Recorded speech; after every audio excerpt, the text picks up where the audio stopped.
65వ కీర్తన మొదటి 4 చరణాలు అందరం కలిసి చదువుకుందాం. దేవా, సియోనులో మౌనముగా ఉండుట నీకు స్తుతి చెల్లించుటే, నీకు మొక్కుబడి చెల్లింపవలసి ఉన్నది. ప్రార్థన ఆలకించువాడా, సర్వశరీరులు నీ యొద్దకు వచ్చెదరు. నా మీద మోపబడిన దోషములు భరింపజాలనిది. మా అతిక్రమముల నిమిత్తము నీవే ప్రాయశ్చిత్తము చేయదు.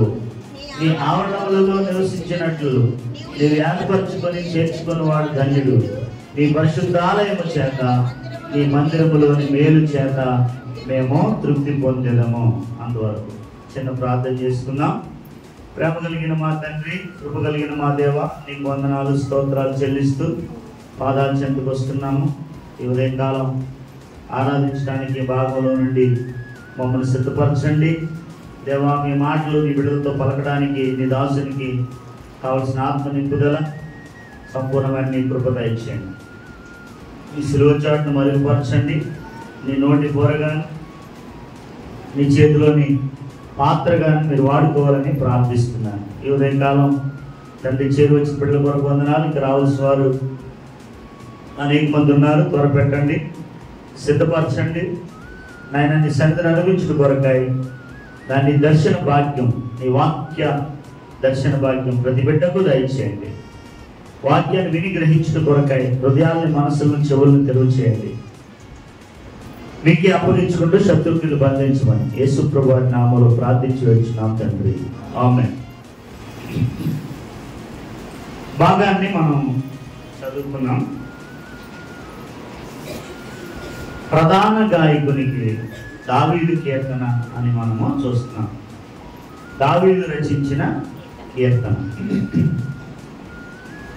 సియోనులో మౌనముగా ఉండట నీకు స్తుతి చెల్లించుడే అన్నాడు.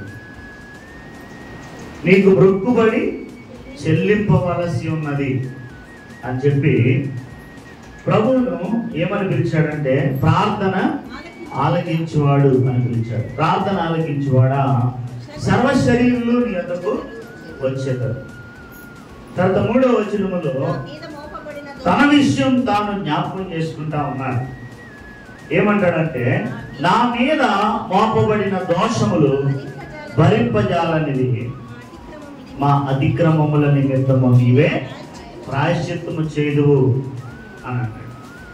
ఈ ఉదయకాలం ప్రియులారా, ప్రతి మానవుడు కూడా పాపము యొక్క దోషము చేత, అపరాధము చేత నిండిన వాడిగానే ఉన్నాడు. ఆది పితరుడైన ఆదాము మొదలుకొని ప్రతి మానవుడు కూడా దోషి. పాపములు, తర్వాత అపరాధములు మానవుల్ని పట్టి ఉన్నాయి. ఎప్పుడైతే దేవుని యొక్క ఆజ్ఞను అతిక్రమించాడో ఆదాము యొక్క స్వభావము, ఆదాము యొక్క నైజము, ఆదాము యొక్క తీరు యావత్తు కూడా మారిపోయింది. మనందరం కూడా ఆదాము యొక్క సంతానమే. ప్రతి మానవుడు కూడా ఆ ఆది పితరుడైన ఆదాములో నుండి వెడలొచ్చిన వాడే. కానీ ఇప్పుడు దావీదు తన జీవితంలో దావీదు గురించి ఎన్నో సాక్ష్యాలు కూడా లేఖనాల్లో మనం చూస్తాం. దావీదు గురించి ప్రభువే అన్నాడు. ఏమన్నాడంటే, నా ఇష్టానుసారుడైన మనుషుడు, నా హృదయానుసారుడైన మనుషుడు. అయినప్పటికీ కూడా దావీదు కూడా పాప దోషముల చేత ఆవరించబడిన వాడే. కనుక ఎప్పటి నుండి మానవుడు దోషం చేత ఆవరించబడ్డాడంటే, ఆది కాండంలో మనము ఆదాము యొక్క దోషం, ఆదాము యొక్క పాపం మనము చూస్తాం. కనుక అదే ఆదాము యొక్క పాపం వంశికంగా, నైజములో, స్వభావములో ప్రతి మానవుల్లోకి వచ్చేదిగానే కనబడుతుంది. అందుకే దావీదు దేవుని సన్నిధిలో వాపోతూ 51వ కీర్తనలో ఏమన్నాడు చూడండి. 55వ వచనం, నేను పాపములో పుట్టిన వాడను, పాపములోనే నా తల్లి నన్ను గర్భమున ధరించెను అని దావీదు చెప్పుకున్నాడు. కనుక దేవుడు ఏమన్నాడంటే, నా హృదయానుసారుడైన మనుషుడు, నా ఇష్టానుసారుడైన మనుషుడు అంటూనే ఉన్నాడు. అయినప్పటికీ కూడా ప్రతి మానవుడు జన్మతః పాపిగానే తీర్చబడుతున్నాడు. కనుక పాపములో పుట్టిన వాడును పాపములోనే నా తల్లి నన్ను గర్భమున ధరించాను. నూతన నిబంధనలోకి వచ్చినప్పుడు అంటున్నాడు, ఏ భేదము లేదు, అందరూ పాపము చేసి దేవుడు అనుగ్రహించి మహిమను పొందలేకపోయింది. 3వ అధ్యాయం రోమీయులకు రాసిన పత్రిక అన్నాడు, నీతిమంతుడు లేడు, ఒక్కడును లేడు, అందరూ త్రోవ తప్పి ఏకముగా పనికిమాలిన వారై. కనుక లేఖనాలు బహు స్పష్టంగా మానవుని యొక్క పాపాన్ని, దోషాన్ని అవి వెల్లడిపరుస్తూ ఉన్నాయి. చూడండి, ప్రమాపత్రిక 5వ అధ్యాయం 12వ వచనం. ఇట్లుండగా ఒక మనుషుని ద్వారా పాపమును, పాపము ద్వారా మరణమును లోకములో ఎలాగూ ప్రవేశించెనో అలాగుననే మనుషులందరూ, చూడండి ఏమంది, మనుషులందరూ పాపము చేసినందున మరణము అందరికీ సంప్రాప్తం. మనుషులందరూ పాపము చేసిన వారే. ఎలా సంభవించింది ఇది? 12వ వచనంలో చెప్పాడు, ఒక మనుషుని ద్వారా పాపము, పాపము ద్వారా మరణము లోకములో ప్రవేశించాయి. కనుక మనుషులందరూ పాపం చేసిన వారే. రోమీయులకు రాసిన పత్రికలో 3వ అధ్యాయం 9వ వచనంలో, అలాగైనా ఏమందుము శ్రేష్ఠులమా తక్కువ వారము, శ్రేష్ఠులము కాదు తక్కువ వారము కాదు. అది యూదులేమి గ్రీసు దేశస్థులేమి అందరూ పాపమునకు లోనై ఉన్నారని, కనుక పాపమునకు లోనై ఉన్నారనే దోషారోపణ మానవుల మీద చేయబడింది. వింటున్నారు కదా? వాళ్ళు యూదులేమి, తర్వాత గ్రీసు దేశస్థులు. ఇక్కడ యూదులు గ్రీసు దేశస్థులు అంటే ఏంటంటే, యూదులు దేవుని ప్రజలు. యూదులు ఎవరు? దేవుని ప్రజలు, అబ్రహాము సంతానం. దేవుని ప్రజలు అనిపించుకున్న వారు కూడా ఎవరంట? పాపము చేసిన వారే అని దోషారోపణ చేయబడింది. అది అర్థమైందా? గ్రీసు దేశస్థులు అంటే ఎవరు? యూదులు కాని వారు, అన్యులు. అక్కడ అర్థం చేసుకోవాలి. కనుక యూదులేమి అంటే దేవుని ప్రజలని పేరు పెట్టబడిన వారేమి, రెండోది అన్యులేమి దేవుని ప్రజలు కాని వారేమి, అందరూ కూడా చదవండి, పాపమునకు లోనై ఉన్నారని ఇంతకు మునిపే దోషారోపణ చేయబడింది. దోషారోపణ ప్రతి మానవుని యొక్క అంతరంగంలో ఏముంది? దోషారోపణ చేయబడ్డారు. కనుక దోషారోపణ చేయబడ్డారు. ఆ మాట చెప్తూనే అన్నాడు, ఏమని? ఇందుని గూర్చి వ్రాయబడినది ఏమనగా, నీతిమంతుడు లేడు, ఒక్కడును లేడు అని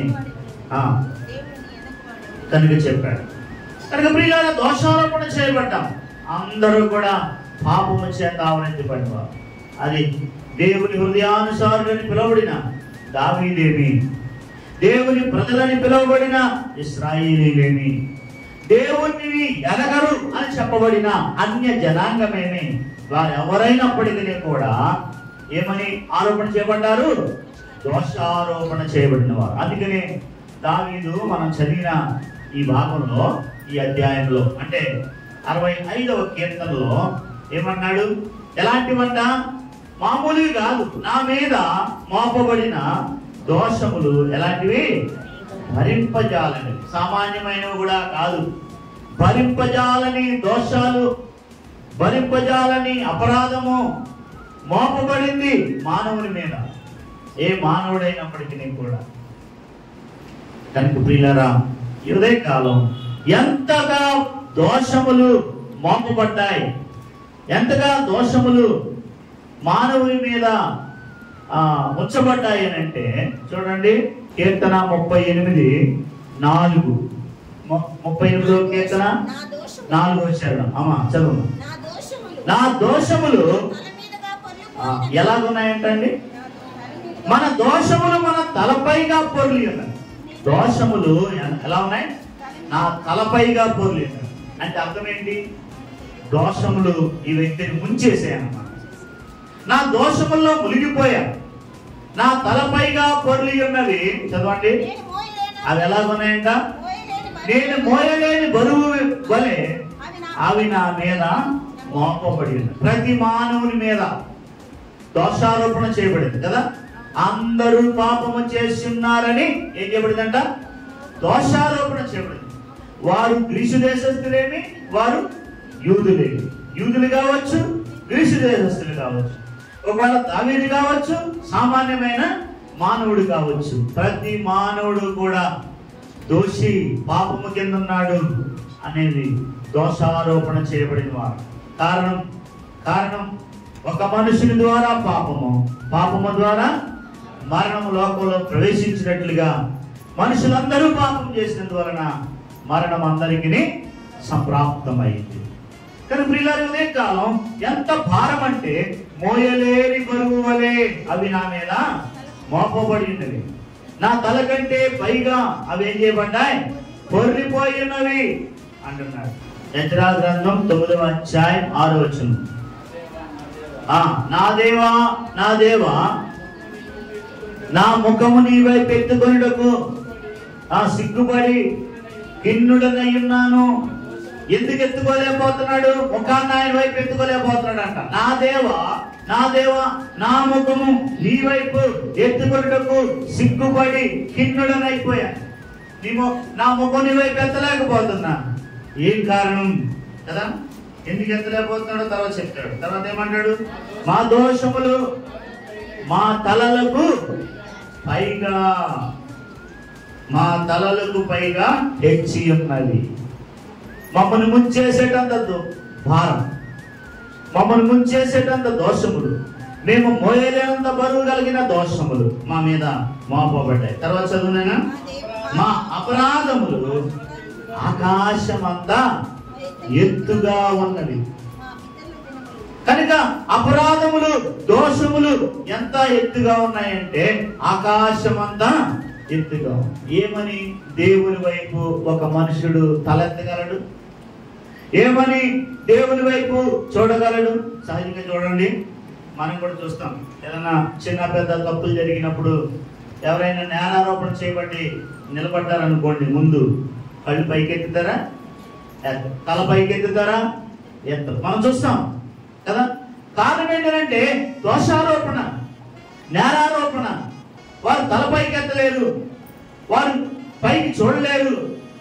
ప్రియులారా, ఒక మనుషుడు పాపి అయ్యుండగా, ఒక మనుషుడు దోషి అయ్యుండగా ఏ రీతిగా తన నేత్రాలు, తన కన్నులు, తన తల పైకెత్తి దేవుని వైపు చూడగలడు? యెజ్రా అంటున్నాడు, అయ్యా నేను నీ వైపు చూడలేకపోతున్నా, కిన్నుడనై ఉన్నాను, నా తల పైకి ఎత్తలేను, నా కళ్ళు ఆకాశం వైపు నేను ఎత్తలేను. కారణం ఏంటంటే నా దోషములు ఎలా ఉన్నాయి? తలకు పైగా ఉన్నాయి అయ్యా. ఆకాశం అంత ఎత్తుగా మా అపరాధాలు ఉన్నాయి స్వామి. మేమేమని నీ వైపు చూడగలం? ఏమని నిన్ను నీ వైపు తలెత్తగలము అంటే. ప్రియులారా, నిజమే మానవుని యొక్క దోషములు, మానవుని యొక్క అపరాధములు దేవుని వైపు చూడకుండా కదా. అంతేకాదంట, దేవుని యొక్క ముఖాన్ని మనకేం చేశాయి? అవి మరుగుపరిచాయి. మనము చూడలేం, ఆయన మన వైపు చూడడు. యెషయా గ్రంథం 59వ అధ్యాయం 1-2 వచనాలను చూస్తాం. రక్షింపనేరకయుండునట్లు యెహోవా హస్తము కొరచ కాలేదు, విననేరకయుండునట్లు ఆయన చెవులు మందము కాలేదు. ఏంటవి? మీ దోషములు ఏమయ్యాయమ్మా? మీకును మీ దేవునికి అడ్డముగా వచ్చాయి. దోషాలు దేవునికి మనకి ఎలా వచ్చేసాయంట? అడ్డముగా వచ్చాయి. కనుక ఏం చూడగలం? తర్వాత చదువమ్మా. మీ పాపములు ఆయన ముఖమును మీకు మరుగుపరిచెను అని. ఆయన ముఖమును మనకు మరుగుపరిచాయి. పాపములు, దోషములు ఆయన వైపు చూడలేకుండా మనల్ని చేస్తా ఉన్నాయి. ఆయనకి మనకు అడ్డుగా వచ్చాయి. ఆయన ముఖాన్ని మనకి ఏం చేశాయి? మరుగుపరిచాయి. కనుక ఒక మానవుడు ఏ రీతిగా దేవుని సంధించగలడు, దేవుని యొద్దకు రాగలడు? ఇలా అందుకనే అనేక మంది మనుషులు దేవుని యొద్దకు రాలేకపోవడానికి కారణం అది.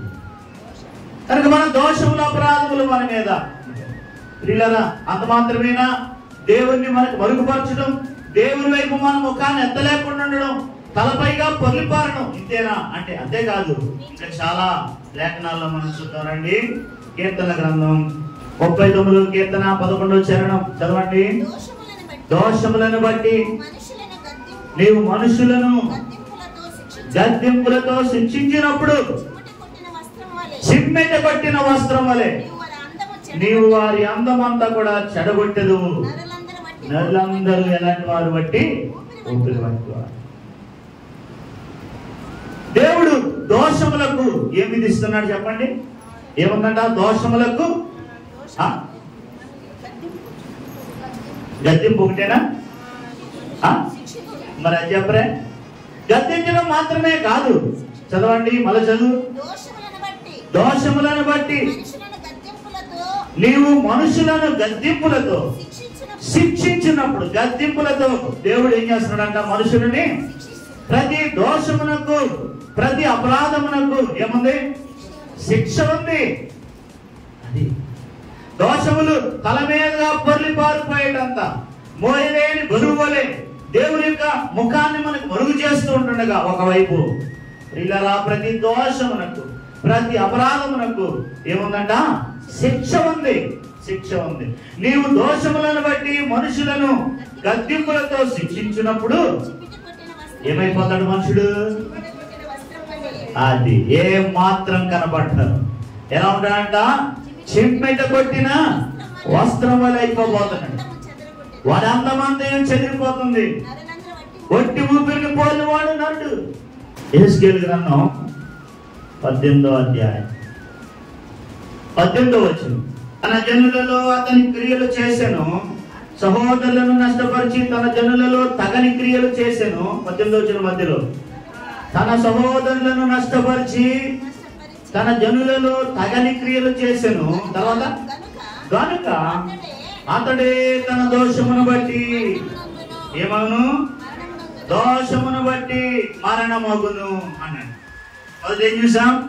దోషమును బట్టి గద్దింపును బట్టి దేవుడు శిక్షించేటప్పుడు ఏమైపోతాడు మనుషుడు? చిమ్మెట కొట్టిన వస్త్రం వలె అయిపోతాడు. ఇలా చిమ్మెట కొట్టిన వస్త్రం వలె వాడు అందమంతా చెడిపోబోతుంది.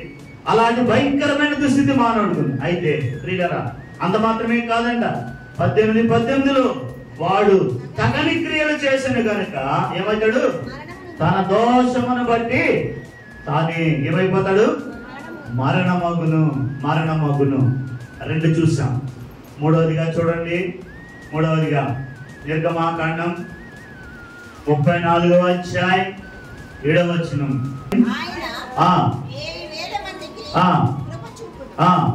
దోషమున అపరాధం పాపము క్షమించును గాని ఆయన ఏమాత్రం దోషులను నిర్దోషులుగా ఎంచగా. ఆ మాట గమనించండి. చివరి మాట ఉంది. ఏం దోషులను ఏమాత్రము నిర్దోషులుగా ఎంచగా. చదువు. 3-4 తరముల వరకు తండ్రుల దోషము కుమారుల మీదికి కుమారుల మీదికి. వీళ్ళరా ఎంత భయంకరమైన పరిస్థితి చూసారా? ఎన్ని చూసాం మనం ఇప్పుడు? మొదటిగా మన దోషమును బట్టి మన దోషములు ఎలా ఉన్నాయన్నాడు? తల మీదుగా పొర్లి పారుచున్నవి అన్నాడు. రెండవదిగా మోయలేని బరువు వలె అవి నా మీద మోపబడి ఉన్నవి అన్నాడు.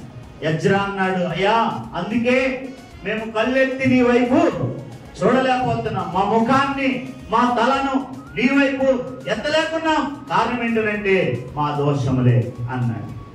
అంతేకాదు యెషయా గ్రంథంలో మనం చూసినప్పుడు మన దోషములు ఆయన ముఖమును మనకేం చేశాయి? మరుగుపరిచాయి అని మనం చూస్తున్నాం. అంత మాత్రమేనా అంటే కాదు, దోషములు ఒక వ్యక్తిని చిమ్మెట వలె తినివేసి వాని అందమంతయు కూడా ఏం చేస్తున్నాయంట? పాడు చేస్తున్నాయి. అంత మాత్రమేనా అంటే వాడు తన దోషమును బట్టి చివరికి ఏమైనా మరణించును అన్నాడు. వదిలిపోయిందా దోషం? చెప్పాలి మీరంతా. బ్రదర్ చెప్పండి, వదిలిపోయిందా దోషం? వదల్లా. ఏమైంది ఇప్పుడు?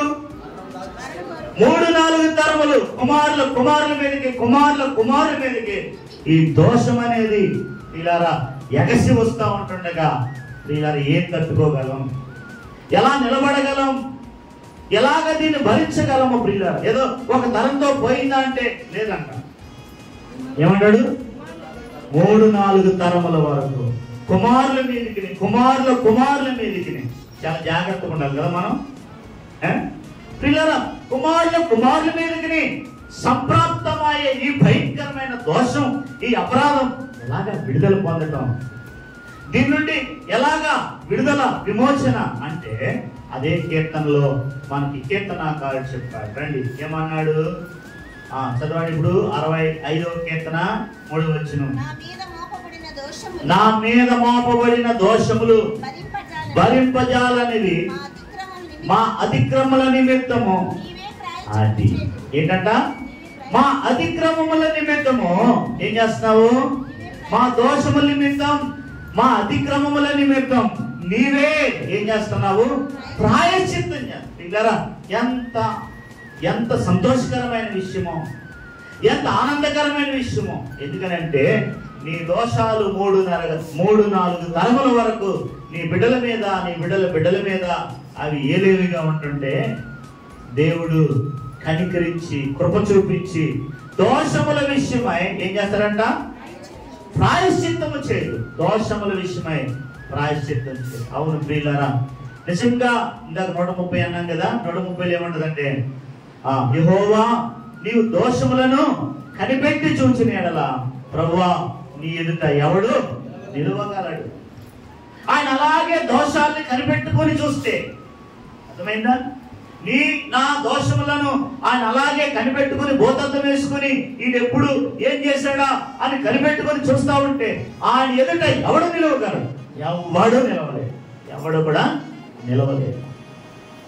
అందుకే 3-4 తరాల శాపం అది. అయితే ప్రియులారా, దావీదు అన్నాడు కదా, ఏమన్నాడు? మా అతిక్రమముల నిమిత్తము నీవే ఏం చేస్తున్నావు అన్నాడు? ప్రాయశ్చిత్తం చేయు. అతిక్రమముల నిమిత్తం. ఇప్పుడు రండి కీర్తన 32:1.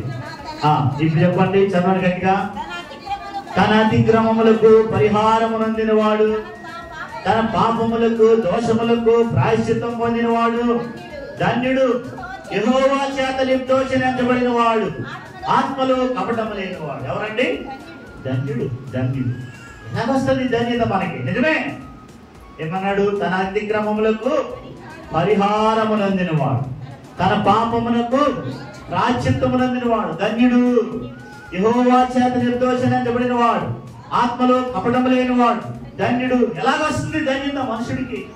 ఆయన వైపు ఎత్తలేడే, కన్నులు ఎత్తలేడు, తల ఎత్తలేడు, దోషములు తల మీదుగా పొరి ఉన్నాయి, చిమ్మిట కొట్టిన వస్త్రం వలె నలిగిపోయి చితికిపోయిన వాడు ఉన్నాడు. తరతరముల దోషాన్ని మీదేసుకున్నవాడు. ఎలాగ ఆయన వైపు చూడగా? ఇలారా మనం చూడలేని వారిని ఆయనే మన దోషముల విషయమై, అపరాధముల విషయమై దయ కలిగిన వాడుగా ఉన్నాడు. ఎలా ఉన్నాడు చెప్పండి? దయ కలిగిన వాడుగా ఉన్నాడు. చూడండి లేఖనాల్లో హెబ్రీయులకు రాసిన పత్రిక 8:12 చదవండి. నేను వారి దోషముల విషయమై కదా. ఎంత అద్భుతమైన మాట, ఎంత అనుకూలమైన మాట, ఎంత మంచి మాట, ఎంత సంతోషాన్ని ఇచ్చే మాట దేవుడు మనతో మాట్లాడుతాడు కదా. నేను వారి దోషముల విషయమై. చాలా మందికి తెలియదు దోషముల యొక్క ప్రభావం ఎంతో. ఈ ఉదయకాలం మనం చూసాం. చెప్పండి ఏమేం చూసాం? దోషములు ఎలాంటివి? తలపైగా పొర్లి ఉన్నది. రెండవది, దోషములు మోయలేని బరువులే మన మీద మోపబడ్డాయి. మూడవది, దోషములు ఆయన వైపు తల ఎత్తకుండా, కన్నులెత్తకుండా, ఆయన ముఖమును చూడలేకుండా చేస్తాయి. అర్థమైందా? మూడవది, దోషములు ఆయన ముఖమును మనకు మరుగు చేశాయి. అంత మాత్రమేనా అంటే కాదంట. దోషము చేసిన వాడు చిమ్మెట కొట్టిన వస్త్రం వలె దోషమంటిన వాడు చీకిపోయి వాడి అంతమంతయు కూడా ఏమైపోతే నశించిపోవును అని లేఖనాలు చెప్పాయి. అంత మాత్రమేనా అంటే కాదు. దోషము చేసిన వాడు తన పాపమును బట్టి, దోషమును బట్టి ఏమైపోబోతున్నాడు? మరణమందును మరణించబోతా ఉన్నాడు. అంతేనా? మరణంతో దోషాలు అంతమైపోయినా? లేదంట. దోషములు ఏంటంట? 3-4 తరముల వరకు కుమారుల మీదకి రాబోతున్నాయి. అబ్బా, ఎంతటి ఘోరమైన భయంకరమైన శిక్షావిధి కింద మనం ఉండగా, అర్థమైందా? ఇంతటి ఘోరమైన శిక్షావిధి కింద పాపివి దోషివైన నీవు నేను ఉంటుండగా ప్రభువు అన్నాడు, ఒక్క మాట అన్నాడు, నేను వారి దోషముల విషయమై దయగలిగి వారి పాపములను ఇక అన్నాడు. ఎలాంటి మాట? దోషముల విషయమై దయగలిగి పాపములు ఇక అన్నాడు. ప్రియ సహోదరి, ఈ మాట మనకు వర్తిస్తుందా? ఈ మాట మన జీవితంలో నెరవేరిందా? నెరవేరాలా? అలా నెరవేరిన వాడే ప్రభువును ఆరాధించగలడు. ఎందుకంటే ప్రభువా, ఇంత భయంకరమైన ఘోరమైన దోషముల కింద నేను నలిగిపోతుంటే నా దోషముల విషయమై నువ్వు దయగలిగి నన్ను జ్ఞాపకం చేసుకున్నావు. చూడండి దావీదు 32వ కీర్తన 5వ చరణం చదవండి గట్టిగమ్మా. నా దోషములను కప్పుకొనక నీ ఎదుట నా పాపమును ఒప్పుకొంటిని, యెహోవా సన్నిధిని నా అతిక్రమములు ఒప్పుకొందునని అనుకొంటిని. నీవు నా పాప దోషమును, అది ఆనందం. పిల్లలు ఎప్పుడైతే ఒప్పుకోవడానికి తగ్గించుకొని ప్రభు సన్నిధికి వచ్చి తగ్గించుకొని తన దోషములు, అపరాధములు, పాపములు ఒక మనుషుడు ప్రభుని ఒప్పుకున్నాడో అప్పుడంట ఆయన ఏం చేస్తున్నాడంట? నీవు నా పాప దోషమును ఏం చేశావు? పరిహరించి ఉన్నావు. పరిహరించి ఉన్నావు. ఇక్కడ చాలా విశేషంగా మనకి మాట కనబడుతుంది. చదవండి, మరోసారి చదవండి 32:5. ఏం చేశాడమ్మా? దోషమును కప్పుకోలేదంట. అనేక సార్లు ఏం చేస్తాము? దోషాలు, పాపాలు, అపరాధాలు కప్పేసుకుంటాం. ఎవరికి తెలియదు అనుకుంటాం, వాటిని కనబడకుండా చూసుకుంటాం. కానీ పోలే. ఎందుకంటే దోషములను ఆయన ఎలా చూస్తున్నాడు? కనిపెట్టి చూస్తున్నాడు. ప్రభువా, నీవు దోషములను కనిపెట్టి చూస్తే ఎవ్వడు నీ ఎదుట. కానీ ఆయన దయగలిగి మన పాపముల విషయమై దయగలిగి వాటికి ఎన్నడూ కూడా జ్ఞాపకం చేసుకొని అంటా ఉన్నాడు. ఎట్లా ఈ స్థితికి వచ్చిందంటే, దోషమును కప్పుకోనక నీ ఎదుట నా పాపము ఒప్పుకొంటిని. తర్వాత మాట ఎలా ఉంది? యెహోవా సన్నిధిని నా అతిక్రమములు ఒప్పుకొందును అనుకున్నాడంట. ఒప్పుకొందును అనుకున్నాడంట. నా దేవుని సన్నిధికి వెళ్ళాలా? నా పాపాలు నేను ఒప్పుకోవాలా? నా అపరాధాలు ఒప్పుకోవాలా? నా దోషాన్ని ఒప్పుకోవాలా అని అనుకున్నాడంట. నీకు తెలుసా, లోకాసువార్త 15వ అధ్యాయంలో తప్పిపోయిన కుమారుడు బుద్ధి వచ్చినప్పుడు వాడు లేచి ఏమన్నాడు? నా తండ్రి యొద్దకు వెళ్ళి ఇలాగంటాను. ఏమంటాను? తండ్రి, పరలోకమునకు విరోధముగా నీ ఎదుటను పాపము చేస్తేనే ఇక మీదట నీ కుమారునిగా అనిపించుకున్నట్టు నేను యోగ్యులను కాను. నన్ను నీ కూలి వారిలో ఒకటిగా పెట్టుకొనుము అందుననుకొని లేచి తండ్రి వద్దకు వెళ్ళాడు. తండ్రి ఏం చేశాడు? వాడికి మాట చెప్పలా. వాడు ఇంకా తండ్రికి మాట చెప్పకముందే వాడు ఇంకా దూరముగా ఉండగా ఏం చేశాడంట? పరిగెత్తుకొని వచ్చి వాడి మెడ మీద పడి వాడిని ముద్దు పెట్టుకొని వాడి ఇంటికి తీసుకొచ్చుకొని ప్రశస్త వస్త్రాలు తొడిగించి, చెప్పులు తొడిగించి, ఉంగరమిచ్చి, క్రొవ్విన దొడను వధించి విందు చేసి, ఈ నా కుమారుడు తప్పిపోయి మరలా దొరికెను, చనిపోయి మరలా బ్రతికేనంట. తండ్రి ప్రేమ ఏంటది? తండ్రి ప్రేమ. సహోదర సహోదరి, పరలోకము తండ్రి ప్రేమ నీ దోషములన్నిటిని మరుగు చేసేసి ఏమండి? నీ దోషములు, నీ అపరాధములు ఎప్పుడైతే నువ్వు ఒప్పుకొందని అనుకున్నావో, ఎప్పుడైతే పశ్చాత్తాప హృదయముతో ఆయన చెంతకు వెళ్ళావో, ఎప్పుడైతే ఆయన పాదాల మీద పడ్డావో, కనికరించమని కోరావో, ఏమైంది? దోషములు, అపరాధములన్నీ కూడా తుడిచివేశాడు, పరిహరించివేమండి.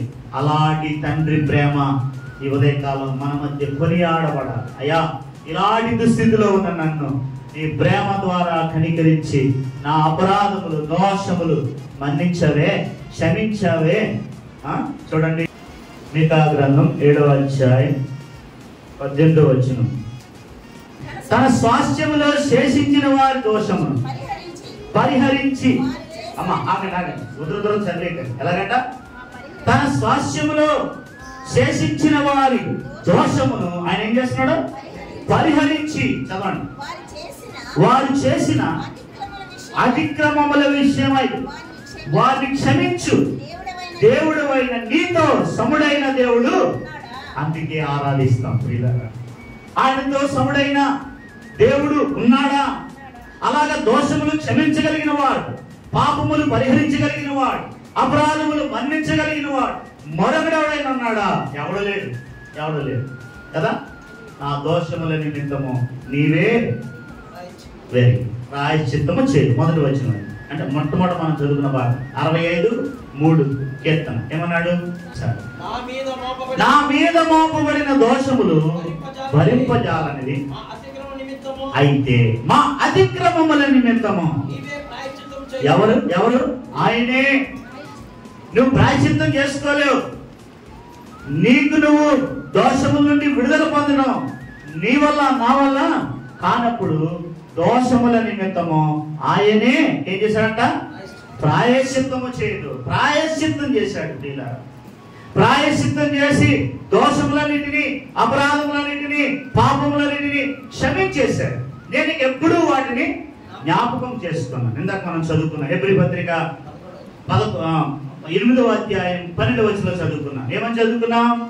నీవు వారి దోషముల విషయమై దయ కలిగి వారి పాపములను ఇక ఎన్నడు, చెప్పండి ఎప్పుడంట?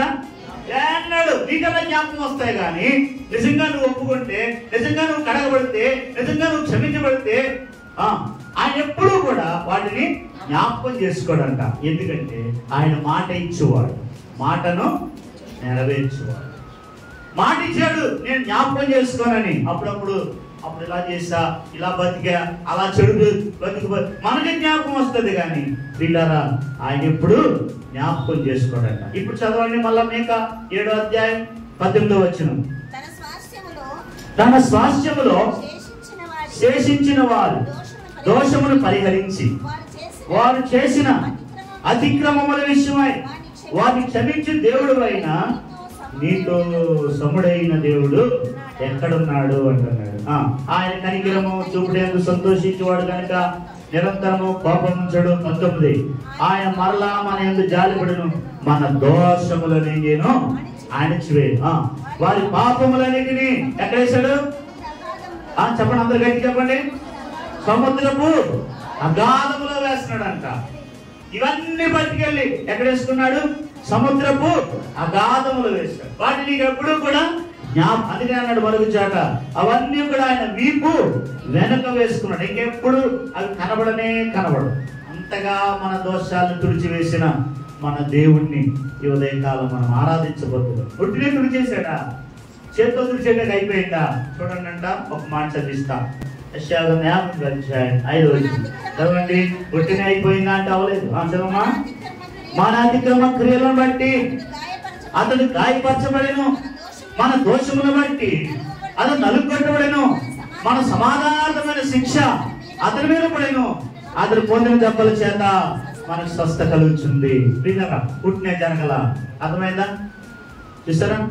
అవి ఇవి పూసేసి ఏదేదో చేసేస్తే అవలాది మన అతిక్రమ క్రియలను బట్టి ఏం చేయబడ్డాడు?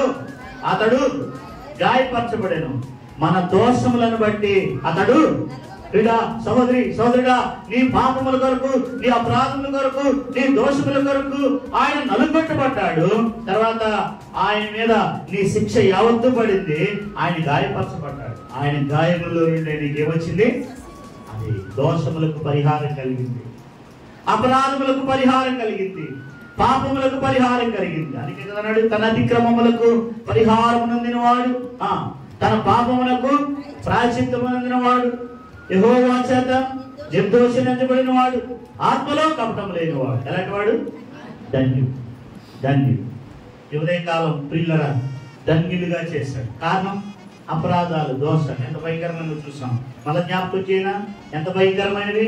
మన తల మీదుగా అవి గుర్తుపెట్టుకోండి. మన తల మీదుగా వదిలిపోవాలి. రెండవదిగా మోయలేని భారం వలె అవి మన మీద మోపబడి ఉన్నాయి. మూడవదిగా ఆయన మీద తలెత్తడానికి కూడా మనకేం లేదు, మన దోషాలు బట్టి ధైర్యం లేదు. అంత మాత్రమేనంటే మన దోషములు ఆయన ముఖాన్ని మనం మరుగుపరిచి చూడకుండా అడ్డుగా రాగా. వీళ్ళరా ఇలాంటి భయంకరమైన దుస్థితిలో ఒకవైపు అలా ఉంటే మరొక వైపు చూస్తుంటే దోషములు ఏం చేస్తున్నాయి? చిమ్మెట్టు కొట్టిన వస్త్రం వలె మనల్ని పాడు చేస్తా ఉన్నాయి. అంతేనా? దోషములు ఏం చేస్తున్నాయి? ఒక వ్యక్తిని మరణానికి నడిపిస్తున్నాయి. మూడవది అంతేనా అంటే మరణంతో కూడా దోషం పోలా, చచ్చిపోతే పోలా, 3-4 తరముల వరకు ఈ దోషం వెంటాడుతానే ఉంది. కుమారుల మీదికి కుమారుల ఇలాంటి భయంకరమైన దోషం, అపరాధం ఎలాగ సహించగలడు మనుషుడు? అందుకే మన అతిక్రమ క్రియలను బట్టి అతడు గాయపరచబడెను, మన దోషములను బట్టి అతడు నలుగగొట్టబడెను, మన సమాధానార్థమైన శిక్ష అతని మీద పడెను, అతడు పొందిన దెబ్బల చేత. అందుకే మనకి ఈ వాగ్దానం. ఏ వాగ్దానం? నేను వారి దోషముల విషయమై దయగలిగి వారి ప్రభు ఇలా వినండి. తండ్రి అయిన దేవుడు, పైన ఎవరున్నారు? తండ్రి అయిన దేవుడు.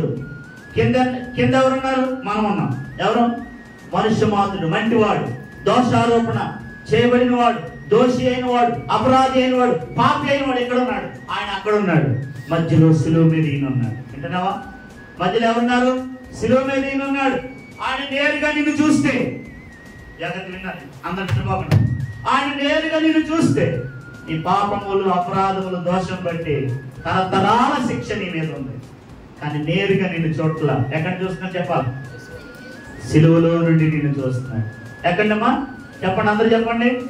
ఆ పరలోకపు తండ్రి, ఆ పరిశుద్ధుడైన దేవుడు, ఆ నీతిమంతుడైన వాడు, పాపమును సహించలేని వాడు, అపరాధమును, దోషమును ఏమాత్రం వార్చలేని వాడు నేరుగా నిన్ను చోట్ల చూస్తే భస్మం అయిపోతావు. సిలువలో నుండి చూస్తున్నాడు. ఎవరు భస్మం అయిపోయారు ముందు? ఆయన భస్మం అయ్యాడు మన కొరకు. ఎవరు? మన ప్రభు అయిన యేసు. ఆయన నలుగొట్టబడ్డాడు. దోషముల విషయమై, అపరాధముల విషయమై ఆయన నలుగొట్టబడ్డాడు. ఇవన్నీ ఆయన మీద మోపడ్డాయి. అందుకనే ఇప్పుడు అంటున్నాడు, నేను వారి దోషముల విషయమై దయగలిగి వారి పాపాలని ఎన్నడూ కూడా నేను జ్ఞాపకం చేసుకోను. నేను దయగలిగి వారి పాపాలని జ్ఞాపకం చేసుకోను. వాటిని సముద్ర అగాధములో పడవేశా, వాటిని నా వీపు వెనుక వేసుకున్నా. అంత మాత్రమేనా అంటే దోషములు క్షమించే దేవుడైన నీతో ఎవడైనా సముడున్నాడా? ఆయన క్షమించాడమ్మా.